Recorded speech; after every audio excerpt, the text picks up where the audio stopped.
want to do another one of the Elton ones I did last night, if that's all right with you guys. This one's really important to me. It's such a strange story, you know. I lived in a kind of conservative Christian household.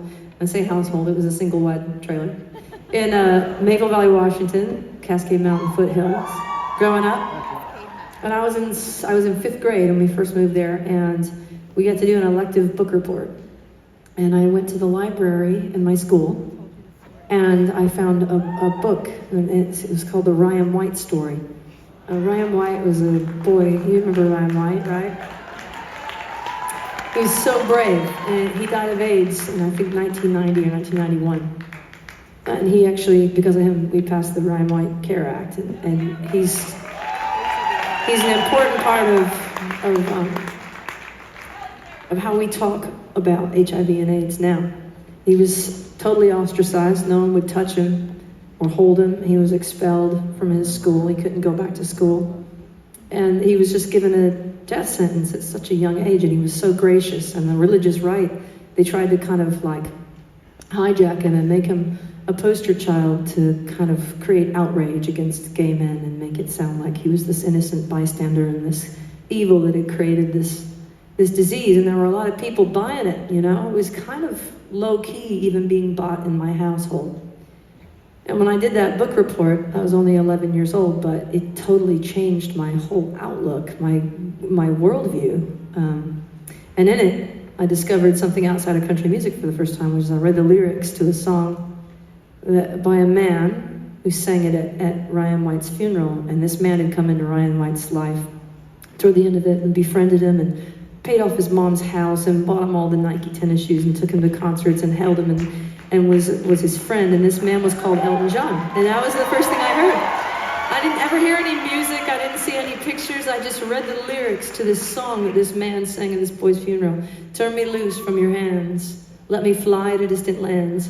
Over green fields, trees and mountains, flowers and forest fountains. And I thought, that's what I'm going to do for a job. I'm going to write lyrics. I'm going to write words like that.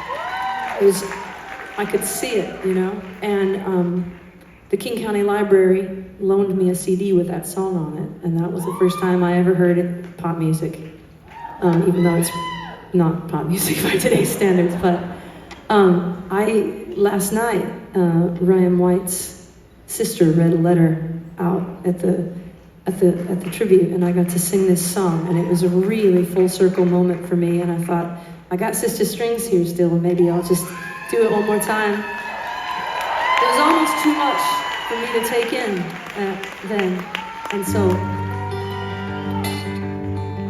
I'm happy to get to sing it for you now.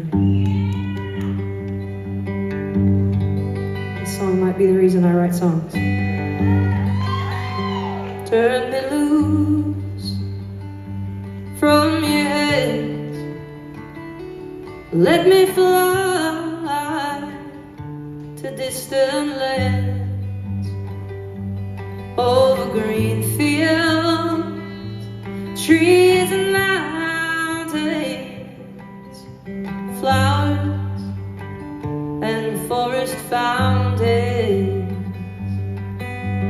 home along the lanes of the skyway, for a dark and lonely room projects a shadow casting gloom, and my eyes are mirrors of the world outside, thinking of the ways that the wind can turn the tide, and these shadows turn from purple into gray, for just this skyline pigeon dreaming of the open, waiting for the day he can spread his wings and fly away again. Fly away, skyline pigeon, fly toward the dreams you left so very far behind. Skyline pigeon, fly toward the dreams you left so very far behind. Let me wake up in the morning to the smell of newborn hay, to laugh and cry, to live and die in the brightness of my days. I want to hear the pealing bells of distant churches say, but most of all, please free me from this aching metal ring and open out this cage toward the sun. For just this skyline pigeon dreaming of the open, waiting for the day he can spread his wings and fly away again. Fly away, skyline pigeon, fly toward the dreams you left so very far behind. Fly away, skyline pigeon, fly toward the dreams you left so very far